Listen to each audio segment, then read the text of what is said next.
नमस्कार, मैं हूं युगल किशोर और आप देख रहे हैं SP24/7। तपोवन में विधानसभा के मुख्य द्वार और चार दीवारी पर खालिस्तान के झंडे लगे मिले हैं। रात के अंधेरे में जिन लोगों ने कायरतापूर्ण घटनाक्रम को अंजाम दिया है वो ज्यादा समय तक बच नहीं पाएंगे। प्रदेश के मुख्यमंत्री जयराम ठाकुर ने पुलिस विभाग को सख्त निर्देश जारी किए हैं। मंडी में जयराम ठाकुर ने साफ तौर पर कहा कि कायर लोगों को कतई बख्शा नहीं जाएगा। प्रदेश में धर्मशाला विधानसभा के मुख्य द्वार और चार दीवारी पर खालिस्तान के झंडे लगे मिले। जानकारी मिलते ही पुलिस की टीम मौके पर पहुंची। एसपी कांगड़ा खुशहाल शर्मा ने कहा कि हो सकता है कि यह आज देर रात या सुबह हुई हो। हमने विधानसभा गेट से खालिस्तान के झंडे हटा दिए हैं। यह पंजाब के कुछ पर्यटकों की हरकत हो सकती है। वहीं सूबे के मुख्यमंत्री जयराम ठाकुर ने इस कायरतापूर्ण घटना को लेकर कहा कि विधानसभा परिसर के गेट पर रात के अंधेरे में खालिस्तान के झंडे लगाने वाली कायरतापूर्ण घटना की वे कड़ी निंदा करते हैं। इस विधानसभा में केवल शीतकालीन सत्र होता है, इसलिए यहाँ अधिक सुरक्षा व्यवस्था की आवश्यकता उसी दौरान रहती है। इसी का फायदा उठाकर कायरतापूर्ण घटना को अंजाम दिया गया है, लेकिन हम इसे बर्दाश्त नहीं करेंगे। इस घटना की त्वरित जांच की जाएगी और दोषियों के खिलाफ कड़ी कार्रवाई होगी। उन्होंने कहा कि मैं उन लोगों को कहना चाहूंगा कि यदि हिम्मत है तो रात के अंधेरे में नहीं, दिन के उजाले में सामने आए। इतना ही नहीं, मुख्यमंत्री ने यहाँ तक कह दिया कि उन लोगों को ज्यादा दिनों तक आजाद नहीं रहने दिया जाएगा। मुखिया ने कहा कि जल्द ही उन लोगों को सलाखों के पीछे डाल दिया जाएगा। बहुत दुर्भाग्यपूर्ण घटना है ये, और मेरा ये मानना है कि इस प्रकार की घटना को अंजाम देने के लिए जो लोग कोशिश कर रहे हैं वो नाकाम होंगे। हमने पुलिस में रिपोर्ट दर्ज करने के बाद, FIR करने के बाद जांच के आदेश दिए हैं। बहुत जल्दी हम कोशिश करेंगे कि जो लोग हैं उनको हम पकड़ सकें।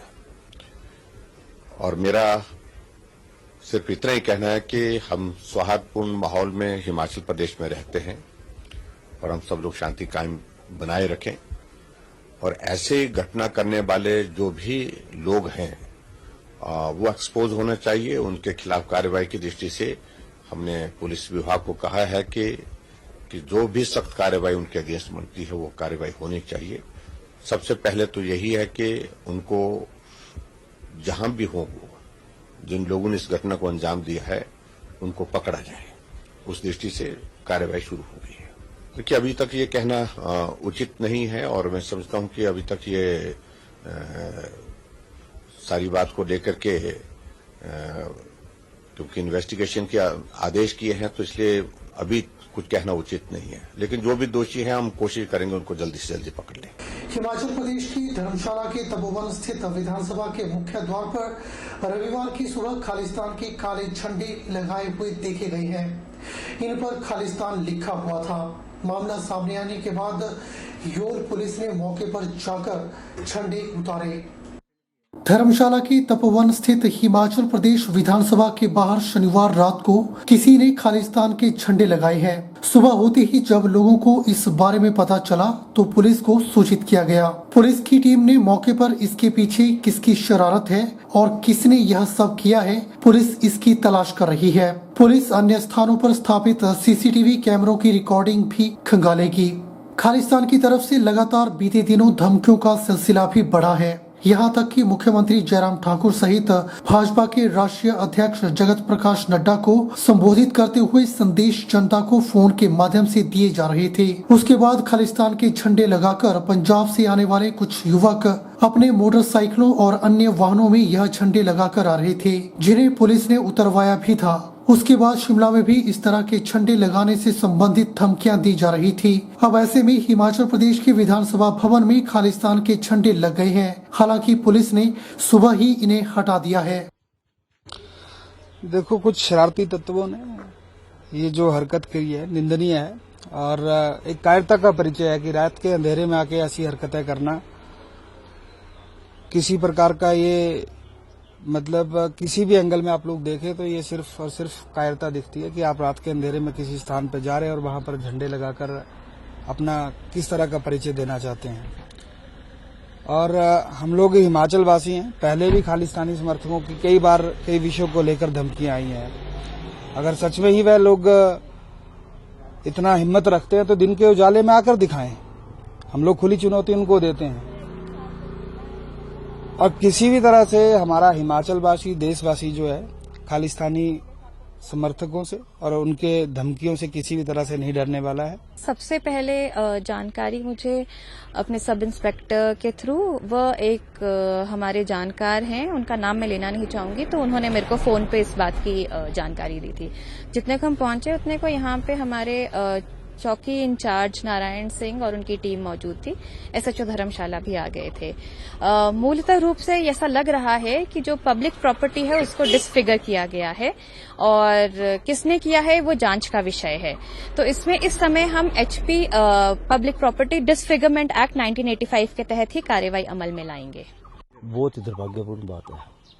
जब मैं डेली खेतों को जाता हूँ तो मैंने देखा कि ये झंडे लगे हुए, 5 झंडे लगे थे और दीवार पर लिखा हुआ खालिस्तान, दीवार पर पंजाबी में लिखा हुआ खालिस्तान और झंडों में इंग्लिश में लिखा था। 5 झंडे लगे थे। वहीं आम आदमी पार्टी के प्रदेश प्रवक्ता पंकज पंडित ने धर्मशाला विधानसभा परिसर में खालिस्तानी झंडे लगाए जाने की घटना को बेहद शर्मनाक करार देते हुए कहा कि विधानसभा जैसे अति सुरक्षित क्षेत्र में भी खालिस्तानी झंडे लगा दिए गए हैं। ये बताता है कि हिमाचल प्रदेश सरकार या तो खालिस्तानियों से मिली हुई है या बेहद कमजोर पड़ चुकी है। इन दोनों ही स्थितियों में सरकार को अब सत्ता में बने रहने का कोई हक नहीं है। यह हिमाचल प्रदेश की आबरू और देश की सुरक्षा का मामला है। अगर दिन दहाड़े इस तरह से खालिस्तान के झंडे विधानसभा परिसर जैसे अति सुरक्षित क्षेत्र में लगाए जाते हैं तो निश्चित तौर पे ऐसी सरकार को सत्ता में रखे रहने का कोई अधिकार नहीं है। इस सरकार को तुरंत प्रभाव से इस्तीफा देना चाहिए। हिमाचल प्रदेश की सुरक्षा जिस पुलिस के भरोसे, जिस सरकार के भरोसे है, उस सरकार में विधानसभा जैसा अति सुरक्षित क्षेत्र जहां पर कि आम आदमी का जाना भी वर्जित है, वहां पर रात को पोस्टर लगा दिए जाते हैं, वॉल राइटिंग कर दी जाती है, लेकिन ये सरकार सोई रहती है। मुख्यमंत्री जयराम ठाकुर ने कहा कि विकास के लाभ जन जन तक पहुंचाने और कल्याणकारी नीतियों के कार्यान्वयन में प्रदेश के कर्मचारियों की अहम भूमिका रही है। मुख्यमंत्री जयराम ठाकुर सोलन जिला के नालागढ़ उपमंडल के बद्दी में हिमाचल प्रदेश राज्य विद्युत बोर्ड तकनीकी कर्मचारी महासंघ के 9वें त्रैवार्षिक साधारण अधिवेशन को संबोधित कर रहे थे। मुख्यमंत्री जयराम ठाकुर ने कहा कि हिमाचल प्रदेश में वर्तमान में 2 लाख से अधिक कर्मचारी और इतनी ही संख्या में पेंशन भोगी है। उन्होंने कहा कि 40,000 से अधिक आउटसोर्स कर्मचारी भी राज्य में अपनी सेवाएं दे रहे हैं। यह सभी पूर्व एवं वर्तमान कर्मचारी प्रदेश को विकास के पथ पर अग्रसर करने में सराहनीय भूमिका निभा रहे हैं। उन्होंने कहा कि प्रदेश सरकार कर्मचारियों की उचित मांगों को पूरा कर रही है और कर्मचारी हित में अनेक ऐसे निर्णय लिए गए हैं जिन्होंने कर्मचारियों के वर्तमान और भविष्य को सुरक्षित किया है। मुख्यमंत्री ने कहा कि प्रदेश विद्युत बोर्ड के अधिकारियों और कर्मचारियों के सहयोग से हिमाचल पूर्ण रूप से विद्युतीकृत राज्य बना है। वर्तमान राज्य सरकार ने सत्ता संभालते ही विद्युत क्षेत्र के विकास को प्राथमिकता प्रदान की। वर्तमान में ग्रामीण क्षेत्रों का 100% विद्युतीकरण किया गया। हाल ही में राज्य सरकार ने निर्णय लिया है कि घरेलू उपभोक्ताओं को 125 यूनिट तक निःशुल्क बिजली उपलब्ध करवाई जाएगी। प्रदेश में 26 लाख विद्युत उपभोक्ताओं को बेहतर सुविधाएं प्रदान की जा रही हैं। स्मार्ट सिटी योजना के तहत शिमला और धर्मशाला शहर में 1,24,000 स्मार्ट मीटर लगाए गए हैं। सीएम ने कहा कि प्रदेश विद्युत बोर्ड में विभिन्न पदों पर भर्तियां की जा रही हैं। बीते 4 वर्षों में 4,052 पदों पर विद्युत बोर्ड में भर्तियां की गई हैं। इनमें से 2,721 तकनीकी पदों में की गई है। उन्होंने कहा कि विद्युत बोर्ड के तकनीकी वर्ग में गत 4 वर्षों में 3,069 कर्मचारियों को पदोन्नति दी गई है। मुख्यमंत्री ने कहा कि विद्युत बोर्ड के तकनीकी कर्मचारियों की विभिन्न मांगों को सुलझाया जाएगा। उन्होंने इस अवसर पर घोषणा की कि प्रदेश विद्युत बोर्ड सब स्टेशन अटेंडेंट के पद पर कार्यरत नॉन ITI कर्मचारियों के लिए पदोन्नति सेवा काल को 10 वर्ष से घटाकर 7 वर्ष किया जाएगा। उन्होंने कहा कि टीममेट पद से जूनियर शब्द को हटाने के विषय पर विचार विमर्श के उपरांत निर्णय लिया जाएगा। मुझे इस बात की प्रसन्नता है कि भारतीय मजदूर संघ ने आज एक कार्यक्रम जो है हिमाचल प्रदेश इलेक्ट्रिसिटी बोर्ड के जो हमारे तकनीकी कर्मचारी हैं उनका सम्मेलन रखा था और इस सम्मेलन में बड़ी संख्या में सब हमारे कर्मचारी आए हैं जिनकी बहुत महत्वपूर्ण भूमिका रहती है हिमाचल प्रदेश में बिजली की सप्लाई में और बिजली की सुविधा देने के लिए।